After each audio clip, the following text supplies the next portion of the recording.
Shalom teman-teman. Pagi ini saya nggak tahu, sebenarnya saya juga nggak pengen sharing tentang ini. Tapi Roh Kudus saya rasa menuntun saya untuk sharing tentang hal ini sama teman-teman semuanya. Dan semoga yang mendengarkan mendapat berkat dari kesaksian saya. Saya adalah orang yang tumbuh dengan rasa luka. Saya selalu tumbuh dengan duri-duri yang hinggap di dalam hati saya dari saya kecil. Kemudian saya berharap saat saya memiliki seseorang dalam hidup saya lebih disakiti. Kemudian saya memiliki lagi seseorang dalam hidup saya lebih disakiti. Dan semua orang saya rasa sering memanfaatkan saya dan mengkhianati saya. Dan membuat hidup saya itu hancur. Sehancur ini. Sehancur di mana anak-anak saya tidak memiliki seorang ayah. Sehancur di mana saya harus mencari uang sampai di titik di mana saya harus menjual harga diri saya. Karena pada waktu itu saya tidak mengenal Tuhan. Saya baru bangun tidur ini ya teman-teman. Saya baca Alkitab. Ya. Ketika beberapa minggu ini saya merasa begitu takut ya. Dan saya merasa semua orang itu tidak mencintai saya dan berpotensi untuk kembali melukai hati saya. Bayangannya begini. Pernahkah kita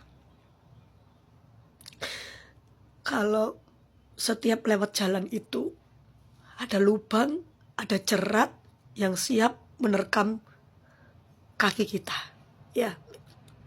Saya menggambarkan dari kecil saya melewati suatu jalan A, saya terjerat dan dimakan buaya. Saya lewat jalan B, saya terjerat dan dimakan mulut singa. Saya lewat jalan C, saya terjerat dan saya dimakan mulut beruang. Saya lewat jalan apapun, saya dibegitukan. Sehingga ada di titik kalau saya nggak jalan, anak-anak saya nggak bisa makan. Tapi kalau saya jalan, saya akan terluka. Perasaan ini terus-menerus ada di dalam hati saya. Bahkan sampai saat ini, saat saya juga sudah bekerja, melayani Tuhan, kuliah. Ada perasaan yang sangat takut. Ya. Dan saya sangat protek dengan diri saya sendiri. Dan bahkan saya sangat posesif dengan siapapun ya. Dengan anak saya gitu. Nah, suatu hari Tuhan itu terus-menerus suruh saya untuk belajar nyetir mobil. Nah, pikir saya, ngapain saya belajar nyetir mobil? Ya, dari kecil gak pernah terbentuk di benak saya untuk belajar nyetir mobil. Terus Tuhan bilang, suatu saat itu akan berguna buat kamu. Dan aku pengen kamu belajar gitu. Terus saya gak ada uang Tuhan gitu ya. Saya gak ada uang. Tiba-tiba Tuhan kasih berkat ya. Tuhan kasih beberapa berkat. Tuhan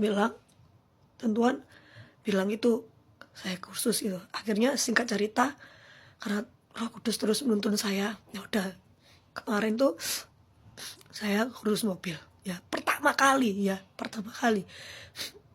di usia yang sudah menurut saya sudah terlambat ya. Saya usia 36 tahun sekarang.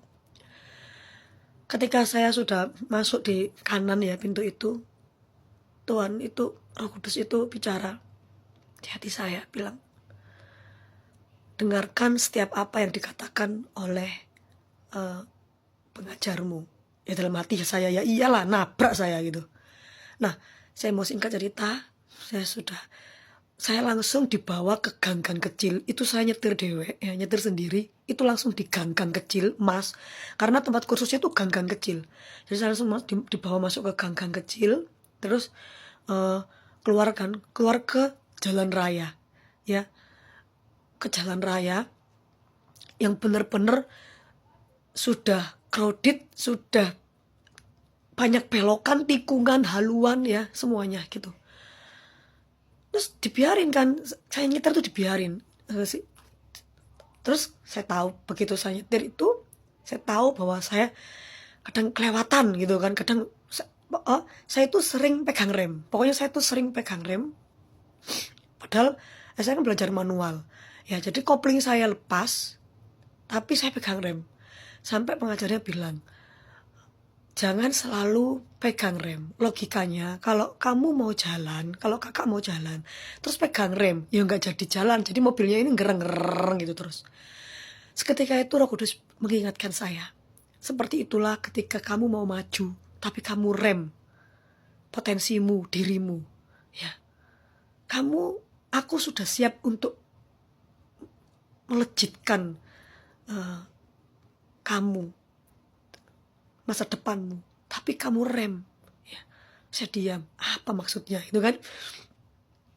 Terus kemudian saya ini lagi. Terus yang kedua, kata pengajar saya itu sebenarnya itu, pokoknya intinya itu sebenarnya saya itu bisa pulang pergi di jalan raya itu, ya, dan nggak nabrak, ya, cuman mati 2 kali. Jadi yang saya pelajarin itu manual.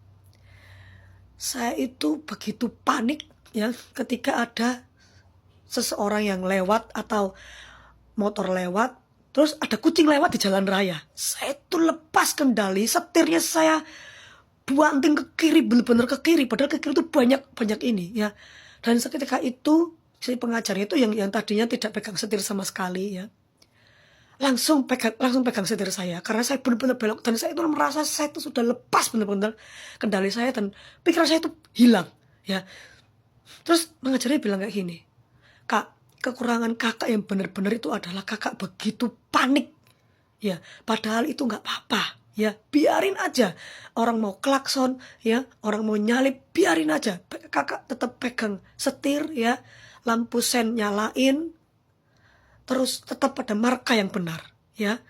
Ingat Kak, aku di sini pegang kendali, aku ada kopling sama rem di sini. Kakak tenang gitu.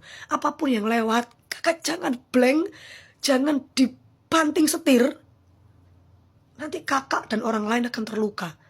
Tenang gitu, tenang Kak, tenang.